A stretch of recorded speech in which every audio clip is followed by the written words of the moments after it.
রেস্তোরাঁয় মাস্তানের পর এবার গুন্ডামি এবং পাচারকাণ্ডের নাম জড়ালো অভিনেতা বিধায়ক সোহম চক্রবর্তীর বিরুদ্ধে। সোহম একজন পাকা ক্রিমিনাল, অডিও ক্লিপ ফাঁস করে।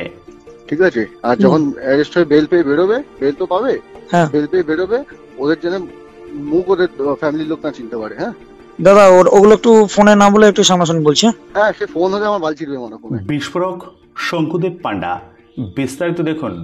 চরকাণ্ডের পর আবারও শিরোনামে তৃণমূল বিধায়ক তথা অভিনেতা সোহম চক্রবর্তী তার পার্সোনাল সেক্রেটারি তথা আপ্তসহায়কের সঙ্গে টেলিফোনিক কথোপকথনের অডিও ক্লিপ ফাঁস করলেন শঙ্কুদেব।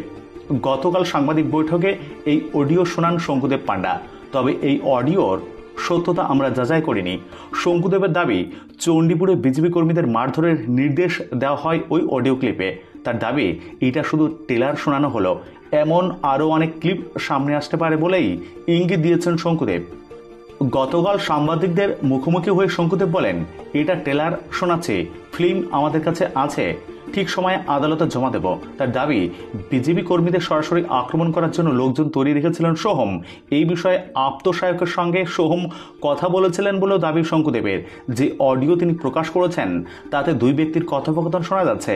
শঙ্কুদেব বলেন, সোহম ফোনে নির্দেশ দিয়েছেন, শুধু অ্যারেস্ট করালেই হবে না, বেল পাওয়ার পর মারধর করতে হবে। আপ্তসহায়ক সাবধান করা সত্ত্বেও সোহম থামেননি বলে অভিযোগ স্বপ্নদেবের। এবার দেখুন সেই অডিও ক্লিপ। বলুন। হ্যাঁ, কোথায় গেলে? আমি দাদা এই যে কাছাকাছি চলে এসেছি। আচ্ছা, তুমি ওখানে আছো তো? হ্যাঁ হ্যাঁ দাদা, তুমি তোমার ফুল টিমকে নিয়ে ডাকো। ঠিক আছে, ঠিক আছে, রয়েছে সব ফুল টিম ডাকো। আজকে ওখান থেকে আমরা যাবো, ভগবানপুর থানায় যাবো, ঘেরাও করবো যতক্ষণ না ছেলেগুলোকে অ্যারেস্ট হবে। ওকে দাদা। ঠিক আছে, আর যখন অ্যারেস্ট হয়ে বেল পেয়ে বেরোবে, বেল তো পাবে, বেল পেয়ে বেরোবে, ওদের জন্য মুখ ওদের ফ্যামিলির লোক না চিনতে পারে। হ্যাঁ দাদা, ওগুলো একটু ফোনে না বলে একটু সামনাসামনি বলছি। হ্যাঁ, সে ফোন হলে আমার বাল ছিড়বে মনে হয় ফোনে। আমি এখনই আসছি দাদা, আপনি ওয়েট করুন, আমি আসছি। একই সঙ্গে তার দাবি, কিছুদিন আগে সোহমের বিধানসভা এলাকার চণ্ডীপুরে এক যুবককে অপহরণ করা হয়েছিল। সেই ঘটনাতেও সোহমের নাম ছিল বলে অভিযোগ শঙ্কুদেবের। যাকে অপহরণ করা হয়েছিল তিনি চুল ব্যবসায়ী ছেলে বলে দাবি শঙ্কুদেবের। তিনি বলেন, চণ্ডীপুরের মানুষের চুলের ব্যবসা চলে, বর্ডার পেরিয়ে মানুষের মাথার চুল পাচার করা হয়, কোটি কোটি টাকার ব্যবসা। আগে আইনিভাবে ব্যবসা হতো, এখন বেআইনিভাবে ব্যবসা করা হয়, বাংলাদেশে পাচার করা হয়। ব্যবসায়ীর ছেলেকে চণ্ডীপুর থেকে অপহরণ করা হয়।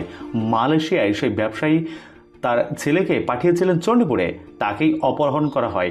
সেই ঘটনায় 16 জন তৃণমূল কর্মীকে গ্রেপ্তার করা হলেও সোহমের বিরুদ্ধে কোনো ব্যবস্থা নেওয়া হয়নি বলে জানান শঙ্কুদেব। একই সঙ্গে তিনি উল্লেখ করেছেন, ভোট প্রচারের সময়ও কোনো বিশেষ কারণে চণ্ডীপুরে দেখা যায়নি সোহমকে। এই বিষয়ে বিধায়ক সোহম চক্রবর্তীর কোনো প্রতিক্রিয়া পাওয়া যায়নি। এদিন শঙ্কুদেব পান্ডা সাংবাদিকদের সামনে ঠিক কি বলেছেন দেখুন। সোহম চণ্ডীপুরের নির্বাচন চলাকালীন এবং নির্বাচনের আগে ভারতীয় জনতা পার্টির কর্মীদেরকে সরাসরি আক্রমণ করা এবং মারধর করা, হত্যা করা, এবং এমন মারধর করা যাতে পরিবারের লোকজন তাদেরকে চিনতে না পারে। এবং শুধু নিজে করেছে এমন না, তার পার্সোনাল সেক্রেটারি, তার সাথে সোহমের কথোপকথন আগে আপনাদের শোনাবো, আপনারা শুনেন। একাধিক কাজকর্ম করিয়েছে এবং সেই সমস্ত কাজকর্ম যখন সরাসরি অপরাধমূলক কাজকর্ম, ভারতীয় জনতা পার্টির কর্মীদের মারধর করার কাজকর্ম এবং তাদের মারধর করে তাদের আইডেন্টিফিকেশন নষ্ট করবার এবং মারবার, এই ধরনের চক্রান্ত সোহম একাধিকবার করেছেন।